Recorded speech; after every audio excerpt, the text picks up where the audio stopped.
Hello, this is Kirill from forexboat.com and welcome back to the course on testing and optimization in MetaTrader 4.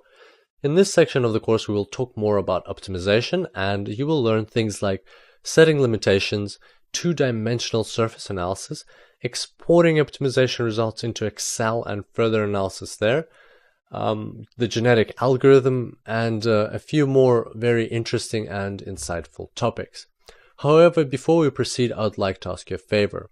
Now, I know I've already mentioned this previously in the course, and if you have already left a review, then thank you very much. But if you haven't left a review yet, then and you do like what you've seen so far in the course, I would like to ask you to maybe leave me some feedback, and even if you just click the number of stars you feel that the course deserves, that would be very helpful. It would not only help me out, but it would also assist other students who haven't yet signed up for the course in deciding for themselves whether this course is worth their time. So I would really appreciate if you could leave a review. Once again, thank you for those of you who have already done that. And now let's go back to today's topic. So today we'll be talking about limitations. I've got the strategy tester window open in front of me, and I've already chosen Simple System version 5.0, set the currency pair, the period, and the model. As we remember, we're going to be using the open prices model. And now what we're going to do is we're going to go into expert properties. And to make it a bit more interesting, we will choose for expert properties, we will choose one of the sets that we know performed quite well in our demo test. And as you remember, that was the fourth set, the one that was at the bottom over here on the bottom right corner. So let's go ahead and find that set. I saved it in this folder over here. And out of the four sets, it's this one, set number 4, where our was 8. So we're going to select that, and it automatically populates the values of the set here. And so we'll just go ahead and run that just to see that the result is what we were looking for. And as you can see, that's this set over here. So, and this is still on the same period where we ran our back test plus forward test. So those 4 months between May and September.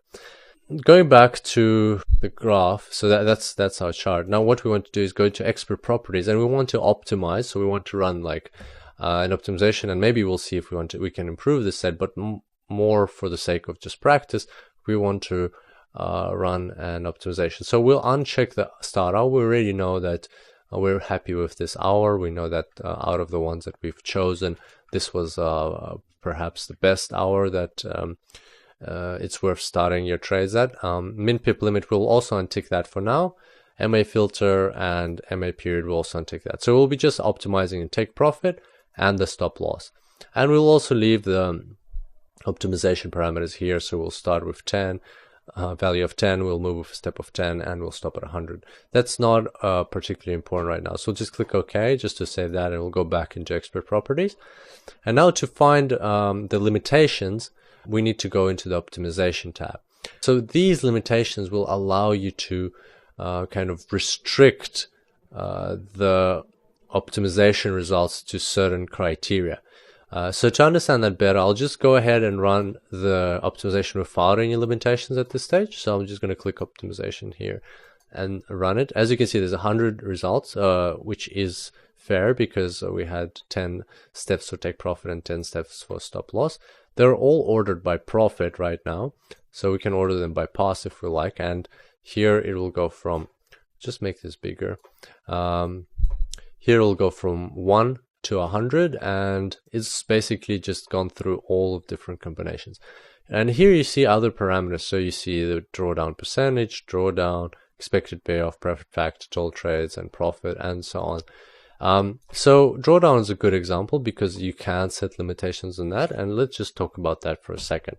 So what you can do in limitations is you can, and this is something that we touched on during our test of a simple system in the previous section, you can limit the results that you see here and exclude results with, say, a certain drawback. Say you don't like this drawdown of 12%. Say that is above your level of tolerance, and you don't want to include such results in your analysis. They're just basically wasting your time and taking up space. So you can set, through limitations, you can set this optimization process to exclude results with a drawdown of over 12%.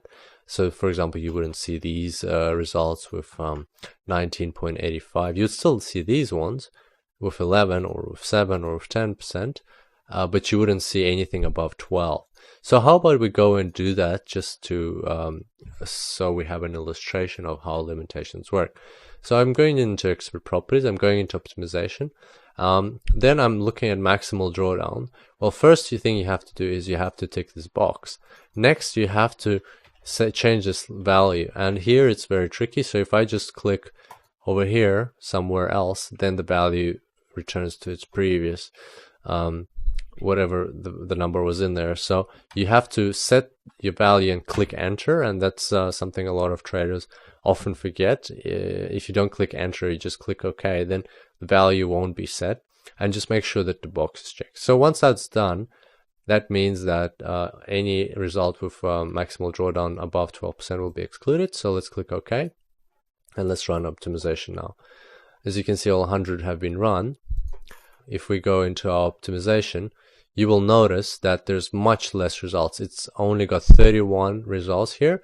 And as you can see, for all of them, the drawdown is below 12%. So it has literally excluded any results above. So you can't even see them here. And if you take any one of them and set as input parameters, you will see that the drawdown here never goes above 12% of the deposit that was at that at the start when the drawdown started. So that's how you basically use limitations. So now let's go into a bit more detail which limitations are available. The limitations that you can select from are the minimum balance. So you can say set the minimum balance to 9,000, for example. If your starting balance is 10,000, then you can set it to 9,000, and you'll know that backtests that you're presented with, it has never been below that value. Profit maximum is the maximum amount of profit reached, and you might want to use that one in special cases when you're just checking some money management technique that you're trying out. Minimal margin level might be a point of concern for some people. Maximal drawdown, consecutive loss in value, how much you can expect or you're prepared to lose in a series of loss trades.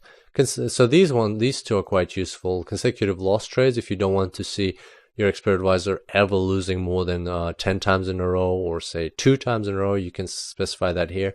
Consecutive win trades, if you don't want to see your expert advisor winning more than 30 times in a row, maybe because that's too suspicious to you, or you have other reasons to set that limitation, want to do that.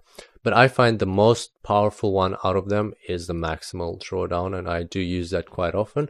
It helps me significantly reduce the amount of time I spend on analyzing my optimization results. All right, so I think that's enough for today. Have a play around with that and see how you go. Also, let me know if you have any questions using the comments section. And next time we'll be talking about two-dimensional surface analysis. And I look forward to seeing you on that tutorial. Until then, happy trading.